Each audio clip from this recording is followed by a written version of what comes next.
دا په دې مقصد باندې درته دا خبره کوم د دې صلات تسبیح چې دا د بخنې عشره د رمضان المبارک شروع شوه،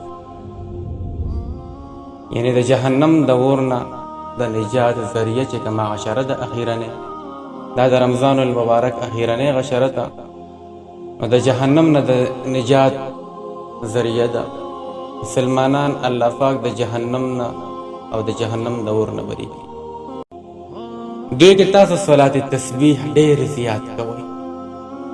صلات تسبیح داسې یو عمل دی، نبی کریم صلی الله علیه و آله وسلم ابن عباس ته وی تاسو له یو عطیه درکوم، یو تحفه درکوم چې دا به ستاسو دپاره ډېره د خیر وګرځي.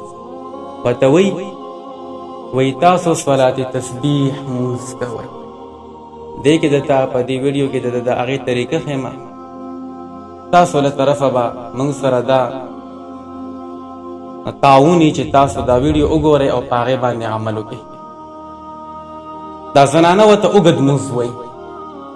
صلات تسبیح مونځ نبي علیه السلام طریقه داسې ښودلې ده چې 4 رکعاته د نفل نیت په وتړئ عام، یا پکې داسې هم ویلی چې 4 رکعاته نفل صلات تسبیح مونځ ګزاره دا به ووایي.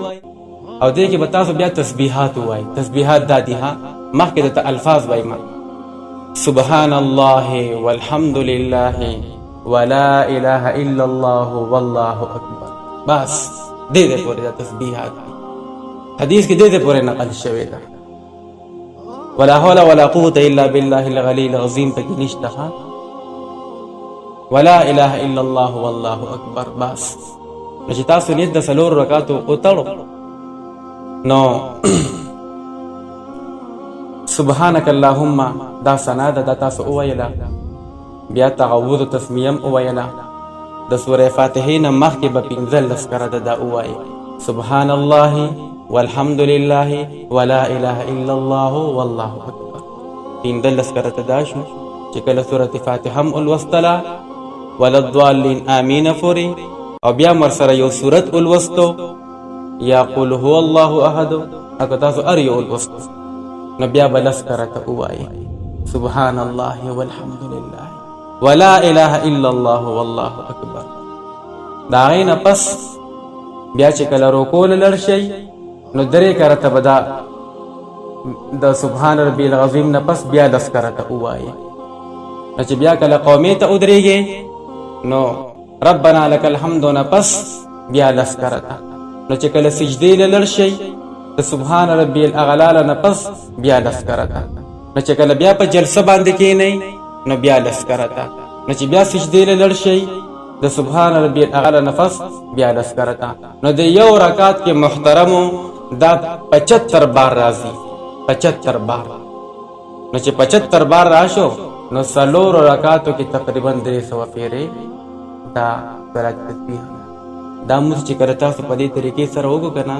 نبی علیہ السلام ابن عباس رضی الله تعالی عنہ ته فرمایل وی کو استاد غواړي وی دا روزانه په هر ورځ کې کوا. وی کو تا ته هر ورځ کې تکلیفي مشکلی وی بیا په هفته کې خامخا کوا. که په هفته کې نشي کولای میاشت کې یو ځل خامخا وکا. کو بیا هم د مشکل پیښ شي نو وی بیا په کال کې لازمن یو کرته وکا. اکو بیا نشي کولای کال کې نو عمر کې خامخا یو ځل وکا. وی په دې صلات تسبیح مونږ کولو باندې به الله پاک ستا واړه او زاړه ګناونه معاف کړي. کم چې ستا نه لوی ګناونه شوي دي او واړه ګناونه شوي دي، کم کو ستا نه خطا شوي دي یا ستا نه قصدن شوي دي، کم کو ستا نه په یېره شوي دي او کم کو ستا نه په یاد باندې یاد دي، مطلب تا ته یاد هغه د نه شوي دي، کم کو ستا نه کبیره شوي دي، کم کو ستا نه صغیره شوي دي. نو موږ ټول ګناهګار یو. دویم دا د رمضان اخیرنۍ عشره ده. په دې اخیرنۍ عشره کې دا روزانه هر شپه د تهجد مونځ سره کوئ.